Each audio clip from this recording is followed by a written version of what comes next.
agama Islam ini agama yang sudah sempurna, nggak boleh tambah-tambah lagi. Ini penting dalam kita beragama ini, karena kalau kita lihat semakin hari kok banyak tambah-tambahan. Semakin hari kita berpikir ya itu mungkin kerjaannya dari ahlul bid'ah ya, nambah lagi. Ternyata ada sebagian ahlus sunnah juga udah mulai ikut-ikutan nambah-nambah dalam beragama ini. Nggak tahu dia belajar apa itu, ya. Sampai punya gelar lagi, kok nambah-nambah ini, kok ikut begini. Padahal lagi agama Islam sempurna. Dan dia hafal ayatnya, al-yauma akmaltu lakum dinakum wa atmamtu alaikum ni'mati wa raditu lakumul islam dina. Pada hari ini aku telah sempurnakan bagimu agamamu, aku telah cukupkan nikmatku atasmu, dan aku ridho Islam menjadi agama bagimu. Sempurna agama Islam. Kalau ada orang menambah-nambah dalam agama ini, membuat satu ibadah, membuat satu perayaan, membuat satu acara zikir, sholawatan atau bid'ah yang Nabi nggak contohkan, berarti pada saat itu dia menuduh Nabi Muhammad apa? Khianat. Orang yang mengadakan yang baru dalam agama menuduh Nabi Muhammad apa? Khianat. Seolah-olah ada agama yang belum Nabi sampaikan. Sedangkan agama ini Nabi sudah sampaikan semuanya. Kemarin saya bawakan satu hadis yang diriwayatkan oleh Imam Tabrani dalam Mu'jamul Kabir, sahabat Abu Dzar radhiyallahu anhu. Nabi bersabda, "Ma baqiya syai'un yuqarribu minal jannati wa yuba'idu minan nari illa wa qad buyyina lakum." Tidak tersisa sedikit pun. Enggak tersisa sedikit pun. Apa saja yang membawakan ke surga sudah dijelaskan kepada kalian. Apa saja yang membawakan ke neraka sudah dijelaskan, lengkap agama ini. Lengkap semua. Enggak boleh tambah-tambah. Ketika orang menambah-nambah dalam agama ini, dia menuduh Nabi Muhammad khianat. Dan orang ketika melakukan perbuatan bid'ah, bid'ahnya dibilang apa sama dia? Hasanah.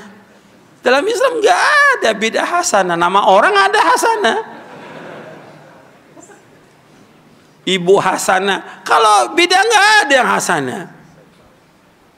Nabi bersabda apa? Kullu bid'atin dhalalah wa kullu dhalalatin finnar. Setiap bid'ah itu sesat, setiap kesesatan tempat neraka. Nabi yang bersabda demikian. Kok tiba-tiba ada orang yang mengatakan ini baik?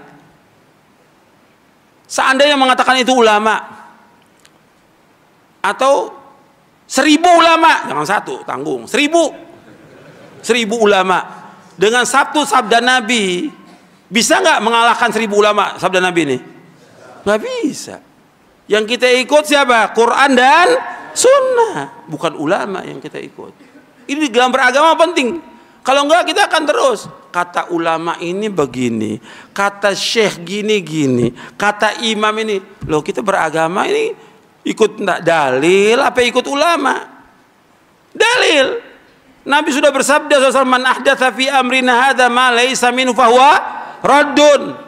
Akhrajahu al-Bukhari wa Muslim. Barang siapa mengadakan satu yang baru dalam agama yang tidak dicontoh dari kami, tertolak. Nas dalil. Nah, sekarang mulai dikemas tuh bid'ah itu. Dikemas gimana? Masalah khilafiyah. Ini gimana? Khilafiyah. Saya pikir yang ngomong itu kalau memang di ahlul bid'ah, kiai-kiai ahlul bid'ah, memang biasa dia. Sekarang yang udah sekolah, ya, punya gelar khilafiyah. Ya bid'ah tetap bid'ah, nggak ada khilafiyah. Yang namanya bid'ah ya bid'ah, khilafiyah bukan ilmu. Kalau sudah jelas dibilang bid'ah ya bid'ah, jangan dibilang khilafiyah. Nanti dibawakan ya hadis yang nggak ada asalnya, ikhtilafu ummati rahmatun, nggak ada asalnya, bukan sabda Nabi itu. Sallallahu alaihi wasallam, bukan sabda Nabi. Ikhtilaf umatku rahmat, berarti bersatu umatku azab. Iya tidak? Kalau mengatakan khilaf umatku itu rahmat, berarti bersatunya azab. Nggak ada itu hadis. Kita pakai dalil. Kalau memang sudah dikatakan bahwa ini bid'ah, katakan bid'ah. Di zaman Nabi nggak ada, nggak dilakukan, beda, jelaskan beda. Ini penting supaya umat tidak bingung. Jangan dianggap baik. Sebab kalau kita mengadakan yang baru dalam agama kita anggap hasanah, kita menuduh Nabi Muhammad khianat. Saya bawakan perkataan Imam Malik ya. Kata Imam Malik rahimahullah, Imam Malik bin Anas, gurunya siapa? Imam Syafi'i. Dia wafat tahun 179 Hijriah. Kata Imam Malik bin Anas, "Man ibtada'a fil islami bid'atan yaraha hasanatan faqad za'ama anna Muhammadan sallallahu alaihi wasallam khana risalah fa inna Allah yaqul al-yawma akmaltu lakum dinakum wa atmamtu alaikum ni'mati wa raditu lakum al-islam dina." Kata beliau, "Fama lam yakun yawma idzin dina fala yakunul yawma dina." Ini perkataan ini dimuat oleh Imam Asy-Syatibi di dalam kitabnya Al-I'tisam. Perkataan Imam Malik ini dimuat oleh Imam Asy-Syatibi dalam kitabnya Al-I'tisam di juz yang pertama. Kata Imam Malik begini, "Man ibtada'a fil Islam," barang siapa mengadakan satu yang baru dalam agama, yang baru dalam agama, yaroh hasanatan, yang dianggap bid'ah itu apa? Hasanah, kata Imam Malik. Yang orang itu menganggap bid'ah itu apa? Hasanah. Faqad za'ama anna Muhammadan sallallahu alaihi wasallam khana risalah. Maka sungguh dia telah menuduh Nabi Muhammad apa? Khianat. Fa inna Allah yaqul, karena sungguhnya Allah telah berfirman dalam surah Al-Maidah ayat 3, "Al-yawma akmaltu lakum dinakum wa atmamtu 'alaikum ni'mati wa raditu lakum al-Islam madina." Pada hari ini aku telah sempurnakan bagimu agamamu, aku telah cukupkan nikmatku atasmu, dan aku ridho Islam jadi agama bagimu. Kemudian kata beliau lagi gini, rahimahullah, kata beliau, "Fama lam yakun yawma idzin dina fala yakunul yawma dina." Apa yang tidak menjadi agama pada zaman itu, sekarang pun enggak jadi agama. Ada di buku ini, ada perkataan Imam Malik tentang sempurnanya agama Islam, ada di buku ini. Jadi, ikhwan fillah, jazakumullah, bahwa agama Islam sudah sempurna, nggak boleh kita tambah-tambah lagi. Jadi kita ikut apa yang sudah dijelaskan oleh Nabi Muhammad SAW dalam akidah, dalam ibadah, dalam manhaj, dalam dakwah, sudah sempurna. Ikut, sudah. Gitu. Jangan buat yang baru dalam agama.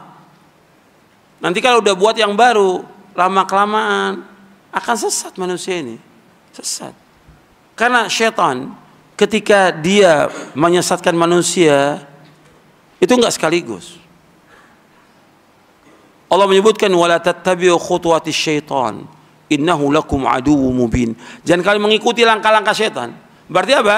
Syaitan ketika menyesatkan manusia khatwa-khatwa. Khatwa-khatwa, selangkah demi selangkah, sedikit demi sedikit. Lama-kelamaan sulit orang untuk keluar. Makanya dikatakan oleh Imam Al-Barbahari di dalam kitabnya Syarhus Sunnah, orang setan itu ketika menyesatkan manusia itu dengan bid'ah yang tadinya bid'ah itu kecil, dianggap kecil, dianggap remeh, kemudian menjadi besar dan orang itu sulit untuk keluar dari situ. Antum boleh saya ambil contoh ya tentang bid'ahnya Khawarij. Awalnya cuma zikir aja di masjid, bikin halaqah. Kata pimpinannya, sabbihu mi'ah. Yang lain bilang kabbiru mi'ah, halilu mi'ah. Bacalah takbir 100 kali. Bacalah subhanallah 100 kali. Bacalah Allah 100 kali. Cuma gitu aja. Dipimpin, mulai dia zikir. Istilah orang sekarang zikir jama'i. Berjamaah. Enggak ada zikir jama'i dalam Islam, enggak ada ikut berjamaah. Nabi nggak pernah contohkan masing-masing. Awalnya itu. Akhirnya Abdul Mas'ud radhiyallahu lihat seperti itu, dimarahi. Di sini yang kadang-kadang tidak ada seperti Abdul Mas'ud radhiyallahu an. Ingkarul munkar. Perbuatannya baik. Tasbih baik. Tapi ketika dia tidak mengikuti contoh Nabi dan nggak pernah ada di zaman Nabi dan di zaman sahabat nggak ada. Dilakukan oleh orang ini. Ditegur dengan keras sampai kata mereka, "Wahai Abu Abdurrahman, kami tidak kehendaki kecuali kebaikan." Omongan ini betul nggak kebaikan? Betul kebaikan yang melakukan. Subhanallah, alhamdulillah, wallahu akbar. Kebaikan atau tidak? Kebaikan. Yang tidak benar di sini apanya? Caranya yang nggak benar. Caranya Nabi nggak contohkan. Zikirnya benar karena Allah memerintahkan berzikir sebanyak-banyaknya. Ya ayyuhalladzina amanu dzkurullaha dzikran katsira wasabbihu bukratan wa asila. Wahai orang beriman, zikirlah kepada Allah dengan zikir yang banyak. Bertasbih kepada Allah pagi dan petang. Tapi caranya salah. Maka Abdullah bin Mas'ud mengatakan radhiyallahu an, wa kam min muridin lil khairi lan yusibahu. Betapa banyak orang yang mengendaki kebaikan itu enggak sesuai dengan sunnah. Enggak sesuai dengan sunnah. Akhirnya apa? Sesat. Makanya langsung setelah kejadian itu ditinggal Mas'ud, perawi hadis ini mengatakan ternyata orang-orang yang zikir jamaah itu dia bergabung dengan Khawarij memerangi siapa? Khalifatul Rashid Ali bin Abi Thalib radhiyallahu anhu. Bergabung, awalnya bid'ah kecil kan. Cuma cara zikir mereka bikin, akhirnya apa? Lama-kelamaan menjadi besar, nggak bisa keluar, bergabung mereka dengan Khawarij. Untuk memerangi siapa? Memerangi Khalifatul Rashid Ali bin Abi Thalib radhiyallahu an. Gabung dengan Khawarij. Yang Nabi katakan tentang Khawarij apa? Al Khawariju kilabun nar. Khawarij itu anjing-anjingnya neraka kata Rasulullah SAW. Awalnya kecil bid'ah itu. Makanya kita jangan main-main masalah bid'ah, masalah besar. Syirik bid'ah ini masalah besar, bukan masalah kecil. Yang kita wajib hati-hati. Dan juga nggak boleh dipermainkan dalam omongan sehari-hari, nggak boleh. Ada orang suka mempermainkan ini bid'ah, ini nggak boleh. Atau dalam bergurauan, bercanda nggak boleh. Ini agama. Kita gunakan pada tempatnya ketika betul-betul perbuatan itu nggak sesuai dengan sunnah, kita katakan bid'ah. Dan Nabi yang mengatakan demikian sallallahu alaihi wasallam. Yang pertama kali mengucapkan kalimat bid'ah siapa? Mengingatkan manusia tentang bahaya bid'ah siapa? Rasulullah SAW. Yang mengatakan bahwa semua bid'ah sesat siapa? Rasulullah SAW. Yang mengatakan bahwa semua kesatuan tempat neraka siapa? Rasulullah SAW. Nah kalau kita sampaikan begini, orang akan mengatakan, wah keras dakwanya, keras. Apanya yang keras? Ini hadis Nabi. Saya dakwah nggak ngelemparin batu kok. Tapi itu yang kemudian orang mengatakan keras. Ketika kita jelaskan tentang tauhid, tentang bahaya syirik, dikatakan keras. Jadi maunya setan ini, maunya setan, kata setan, jangan yang begitu bawanya. Ya takwa aja, wahai manusia takwa kepada Allah, nggak usah dijelaskan. Yang marah ketika kita jelaskan tentang syirik, tentang bid'ah, yang marah siapa? Setan pertama kali. Kemudian setan mewahyukan kepada wali-walinya, wali setan ini. Untuk apa? Untuk marah. Karena setan juga punya apa? Punya wali. Jadi ada dua wali, ada wali Allah, ada wali setan. Makanya Syekhul Islam punya kitab namanya Al-Furqanu Baina Auliya'ir Rahman wa Auliya'i Syaitan. Perbedaan antara wali-wali Allah dengan wali-wali setan. Dan ini terus sepanjang sejarah. Artinya dari mulai dakwah ini didakwakan pertama kali oleh Nabi Nuh alaihissalam, karena Rasul yang pertama Nabi Nuh, sampai Nabi Muhammad SAW, sampai terus kepada sahabat tabi'in sampai sekarang. Ketika orang mendakwakan mesti dimusuhi. Kalau mendakwakan dakwah apa? Dakwah tauhid. Kalau dakwah cinta nggak ada yang musuhin. Ya, kalau dakwah cinta tematik nggak ada yang musuhin. Ketika tauhid, nah mulai setannya bangkit nih, mau merangi nih.